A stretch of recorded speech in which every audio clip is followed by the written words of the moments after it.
Okay, here's a short video of a salt wall construction. Just to give you an idea of what I've done so far. It's a 6 feet tall, 5 foot wide pine frame secured on the wall. It's drilled into the studs that are separated every 16 inches. It's a standard construction size or distance. I'm using the 8x4x1 salt tiles. They're pretty heavy. I'd estimate this project going to weigh approximately 600 to 700 pounds when it's all said and done. So the frame has to be securely fastened to the studs. So you have to make sure you find it and you build your frame in accordance to where your studs are, unless you're going to put extra wood within the frame to secure it that way. Okay.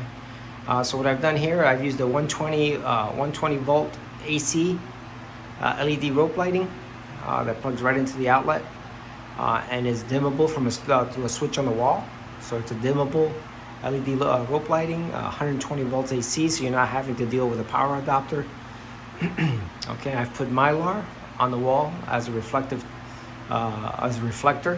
for the light, so I don't have to put that many lights and still get pretty good light distribution within the box. At the center of the box, I've put an acrylic strap. Let's see if you can see it in here. But basically what it is a strap that runs across the wall, and I've tied them in to these little square boxes that you see here. They're cutouts within the wood that protrude through the Mylar so that I can fasten the acrylic straps along the wall so that it can actually bear the weight and distribute the weight of the tiles, so the center of the wall isn't going to cave in on you or cave out on you. Okay, to fasten the tiles together, I'm using salt type adhesive. It's one of the only adhesives out there. I think there's maybe 3 or 4 that actually work with salt tiles. Clear caulk doesn't work.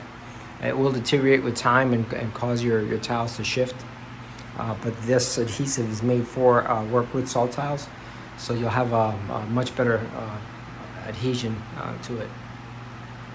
Okay, you can also use it as a line filler. So when you have spaces in between your tiles, you can use that same adhesive to fill those gaps, make it look nice and clean, nice and sealed. You can see that there aren't very many spaces in between these bricks now, and it's because the ones that did have a little space were filled in with the salt tile adhesive. It's a very clear adhesive. It dries clear, and it has the same reflective abilities to help propagate the light through the openings of the tile. So I'd recommend it's good. It's a good adhesive. I'll post another video as I move along the project and show you the final results. Thanks for watching.